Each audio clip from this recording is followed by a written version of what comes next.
Is that your wife? What a lovely throat.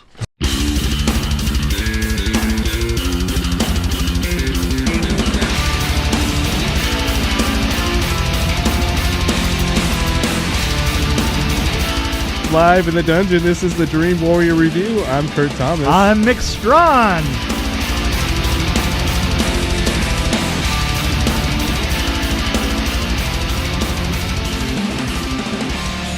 Is there even a description for this one? I mean, really. Good question. Vampire Count Ulrich expresses interest in a new residence and real estate agent, Hunter's wife. Which, by the way, this is based on Bram Stoker's Dracula, but I didn't know that this little tidbit was that apparently there was a huge lawsuit because she felt like she was getting ripped off. Right. I'm talking about she. From the Dracula. I didn't even say who she was. From the Dracula people. The widow of right. Bram Stoker was actually upset. So that's why they changed a lot of the names.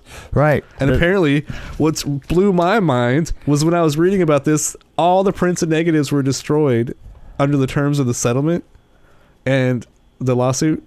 And that's why this was had to be put back together. And they said, the other copies were resurrected, like from other countries. They did. I was like, what? I read the story of them putting it back together, That's and it was crazy. like really complicated. But and I might say that they did a pretty good job of it.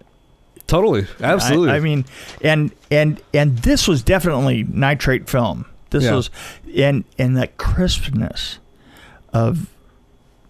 Oh, the image, you know. But the interesting thing is how crisp the image is, but how early it is, so that the placement of the film as it goes through is so you get the really strong flicker. Yeah. And there's also a lot of contrast. Oh, yeah, and like especially on his face when he's walking in a dark hallway.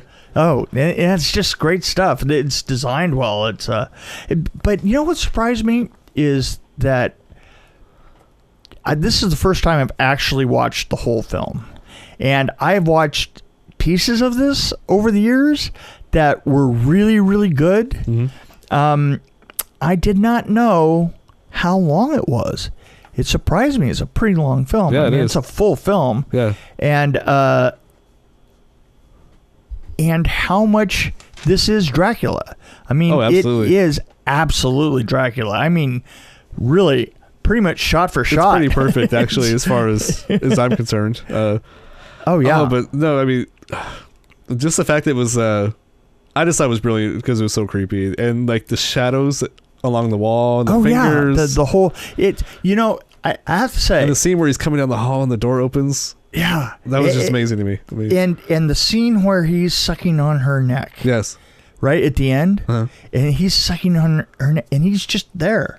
Yeah. I mean, it holds for a long time, and you get this true animal thing off of it. You know what I mean? I mean, like, this is not a human. Yeah. You got that strong feeling. He also came across like he was a tortured creature. Right. Like he wasn't even. He's not human anymore. Yeah, he's just a tortured creature. And you know what? I also have to say that I kind of like his fangs. Yeah. Oh, I mean, they're completely different. They're it's European fangs. Yeah. They're crooked. They're metric. They're metric. They're metric. So, it was kind of weird. The hyena. Where they basically they painted him. Yeah, that was said it was a werewolf. Yeah, that was kind of interesting. But the suspense and the action and the way they told the story was just perfect. I mean, I can't say anything bad about this. So I don't really have a lot to say about it. You know, it's kind of funny. I thought it was funny that she looks like an East German Olympic gymnast. She's very. I thought at first, wow, that woman has got huge hands. Yeah. So this wasn't actually released in the United States until 1929, and it was set in 1838. Just a little. Right. Trivia, since I'm the trivia guy nowadays. There you go. And also, Sweden banned this movie, and it wasn't lifted until 1972. Really? Because of excessive horror. Well, there's this one shot where the guy... And the weird thing about it is that everybody at one point or other gets a chance to act really strange. You know what I'm absolutely. saying? It was like the whole crew, the whole cast was crazy or being driven crazy. Like that one guy that Wasn't drags the 20s though? Wasn't the 20s a little bit more crazy? Like if you look at Metropolis. Oh yeah, actually that was 30s, but wasn't yeah, it? Yeah. But anyway, no, the more theatrical, like over the top acting in silent movies. Well, the funny thing is just recently, I saw a film that had been done in World War I, where they had injected a frame. You know you know how there's like subliminals. You're talking about like, no. How they always look herky jerky and moving fast and stuff like that, because of the rate of the cameras and stuff and the frame rate. Yeah, I gotcha. So what they did is they took all these World War I films, and they digitally reprocessed every third frame. They added a frame. And then colorized them. And I gotta tell you, it is a mind-blowing, because all of a sudden you have these just normal films, and you're like, wow, and you know, for me, and they say people now connect with with that film, right? Because that herky-jerky kind of thing it's like some weird poster example of something, right? But if it all of a sudden looks like a normal film, it's funny how immediate they become, you know? Like all of a sudden you recognize them as being actual soldiers. And that is an interesting thing that I noticed about this, is that, with the herky-jerky feeling of it, that it just doesn't take a lot, and the silent overacting, or not overacting, maybe it's a stage-ish kind of acting, kind of really everybody just looks like they're being absolutely crazy. Yes. The guy that was playing the real estate agent, right? What was up with that guy? I mean, and there was a lot of time that he was in like a kind of like a prison cell or a mental hospital, and you know, he's like hunched up. Yeah. Like I thought he looked a little too much like the Nosferatu a little bit. Yeah, well, I mean, he kind of had a similar look. I think that he was the Renfro. He was bald. He was the Renfro. Well, he was obviously Renfield. Yeah, he was Renfield. Yeah. Did you know that? Here's my last little bit of trivia here. The character of Nosferatu, he was only on the screen for less than 9 minutes, and he didn't appear until like 21 minutes in. Right. You know, that's the one thing I did notice. Is like the film went on forever, and then hour and a half. Yeah, and he didn't come in until down the line, and the first time you see him, he looks pretty normal. Yeah. I mean, he just gets weirder. The shadow work. Yes. The director's shadow work, you know, with Max's hands was amazing. Just creepy. Well, there's one shot with him. I guess he's going up the stairs or something, but it's a shot of him going across the wall. Yeah. Oh yeah. There was something I thought that was very, very subliminal. When they were doing the dock scene. Yeah. Okay, they're doing the dock scene, and there's a water pump down there that's just constantly running water off. And the funny thing, it's the only water that you see in all this. Right. But the boat is supposed to be in the water, and this pump is just going like that. And I thought, wow, you know, that really does the trick. I mean, it makes it feel like water. Yeah. Well, the boat scenes are pretty cool with the coffins and everything. Oh yeah. Well, and I like on the boat when the door opens by itself and it's like kind of stop motion and everything. Right. This is really cool. Yeah, there was so much that was the same as Dracula.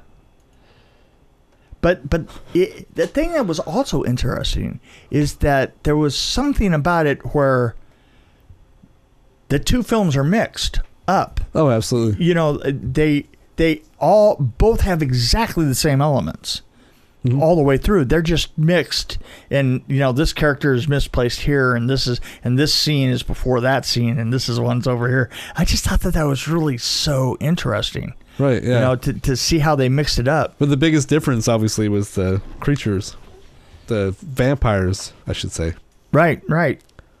But his fingernails, I mean, that's one of the things that added a lot of creep factor for me. Oh yeah, no, totally. I mean, yeah.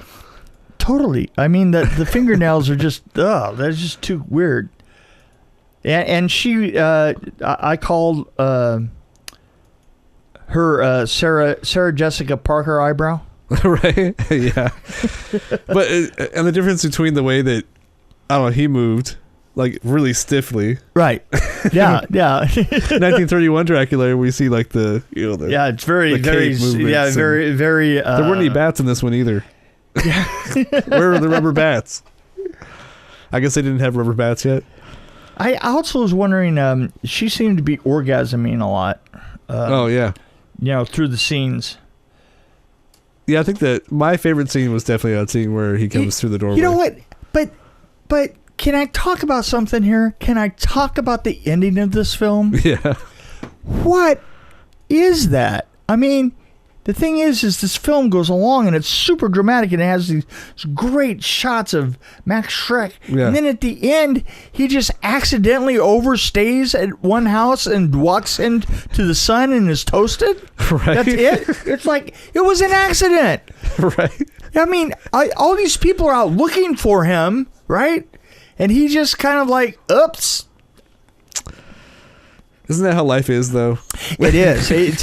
What was great was the scene before it is him like on her, yeah, and doing that animal kind of just staying super still, like, yeah, just sitting there and sucking on her or not moving at all. Right, yeah. not moving at all. And then he I think that he was just getting too into it and just stood up too late, and and you know how you stand up and you get a little bit dizzy and then the sun hits you and all of a sudden you're toast. That's what happens. I love this film. Some really cool like posters for it. Oh yeah. Do you ever notice how you don't see a fat vampire? Right. Life you is tough. Yeah. Life is tough. Yeah. Unless you and what's his name? Leslie Nielsen was kind of overweight when he did Dead and Loving It, right? Yeah, well, I wanted to point out the weirdest thing that I really didn't like, and I thought it was a little odd, was him walking around town with his coffin. Did you? Yeah, that is a little odd. I mean, and it went on forever. And right. he's walking into a new, you know what it's like when you walk into a new town and you're carrying your coffin along and you're kind of checking the numbers to say, is that 601? Crap, that's 601. I'm looking for 607 and it just doesn't seem to end here, and you're just carrying your coffin with you. You know, and it went on forever. And I thought, I think Dracula later on would have done it right, because that's like a do-it-yourself vampire. Oh, absolutely. Right? So Nosferatu was more of a do-it-yourself DIY vampire. Oh, yeah. Whereas Dracula, now Dracula had style. He had minions. He had Renfro, and he had those three chicks with the. Well, there's also a lot of mind control. Yeah, and he had. Yeah. Right, exactly. This is the do-it-yourself version. This is like Dracula 1.0, or this is like Navigator to Dracula's Explorer. Wow, this is an Apple IIe. Apple IIe compared to a 10X, right? Right. Basically. So, I would have to rate this pretty high.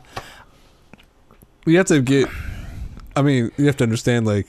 it is a silent movie. You have to understand it's a silent movie, and it's different than a modern film by far. By far. And it is put together... obviously, as you're watching it, you're realizing that it is put together from different stocks, and they've done a lot. They've done a great job of restoring it. There's some bad copies out there too. Yeah, though.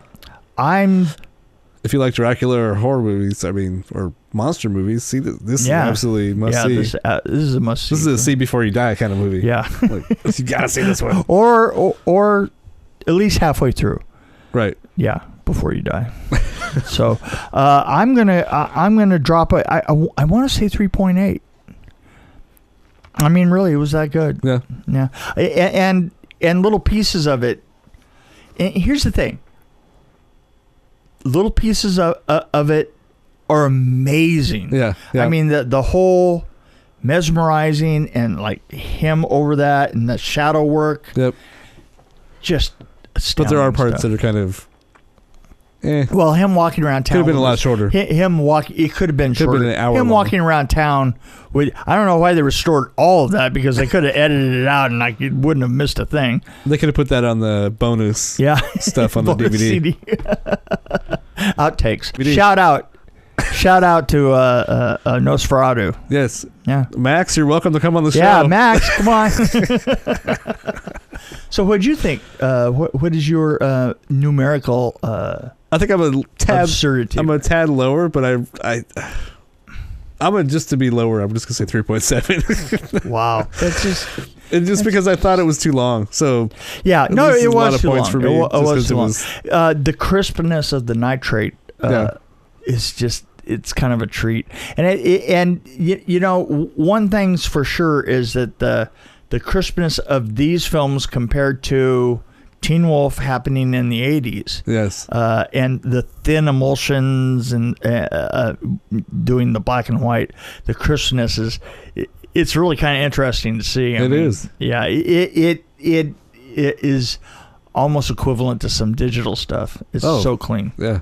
Yeah, so clean, so amazing to watch. Yeah, that's us. That's it. That's what happens. Let's put a stake through it.